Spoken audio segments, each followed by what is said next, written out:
अस्सलाम वालेकुम दोस्तों। सुरमारी जो एक बैत खणी हाज़िर आहियां। लतीफ़ साईं फरमायो, भिनीअ जे भूणनि भेज भुणको न सुणा। भिनीअ जे भूणनि भेज भुणको न सुणा। संजण वारियूं सुकियूं वञी वेढ़ वरन, पिया सेट सड़न तढ़े ॿिन्ही कंधियूं। भिनी माने पिरहे फुटी वारो जेको टाइम, प्रभात वारो टाइम, राति जो पोयूं हिसो। भूणनि में खूह मां पाणी कढण वारे भूण जो आवाज़ु। भेज माने राति जो पोयूं हिसो जेको माक वारो हिसो, उनखे भेज भेजी चइबो आहे। बुड़को माने आवाज़ु। संजण माने खूह मां पाणी जी चढ़ी खे मथे छिके कढण वारो आवाज़ु। वेढ़ माने पंहिंजे घर जे वेढ़े में मुड़ुस सां आरामी थियणु। ऐं तढ़े माने खूह। तढ़ो असांजे थर में जाटकी ॿोलीअ में खूह खे चवनि तढ़ो।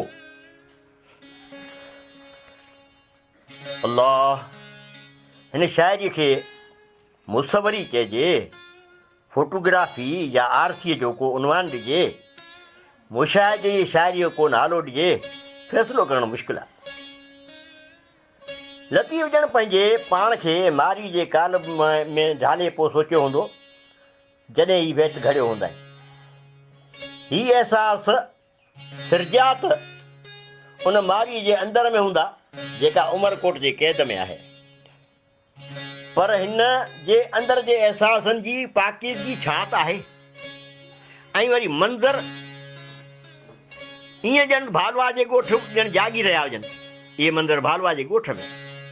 ऐं इहे थारेली सिंधियाणी उन तस्वर खे ज़हन में जाॻाए पई चवे त असर वेल जो ही टाइम जेको सो मुंहिंजे सहेलियुनि जो खूह ते अचण जो टाइम हो। ऐं पाणी भरण में हाणे हू जेके पाणी भरण खां की ॿाहिनि थियूं, छाकाणि त मूंखे जॾहिं खणी विया उमिरि त हुननि खे ख़ौफ़ थी पियो आहे। हू थारेलियूं वीचारियूं ॿारहां जूं औरतूं, उन्हनि खे ख़ौफ़ थी वियो आहे त मतां वरी को न ॿियो उमिरि अचे ऐं वॼ बटियो बीठो हुजे, वरी असां मां का खंभिजी वञे। तंहिं करे पाणी कढण वारा सेठ बि उते ई पिया सड़नि ॿिन्ही कंधियुनि ते खूह जे। ऐं ही सहेलियूं संदन रोज़मर्रा जे मामूल मूजिबि खूह ते बि न ईंदियूं हूंदियूं। पाणी कढण वारा सेठ उते रसा चढ़ियूं सभु उते जेके मैदान में पिया आहिनि। ऐं सॼो निज़ामी मारोड़नि जो डावाडोल थियल आहे। ऐं पोइ ॿिन्ही कंधियुनि ते सेठ सड़नि बि पिया।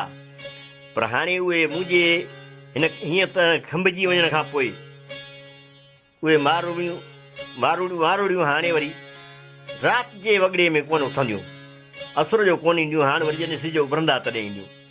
उन्हनि जो इहो मामूल ख़राबु थी वियो, हुनखे उनजो बि ॾुख आहे। जी लतीफ़।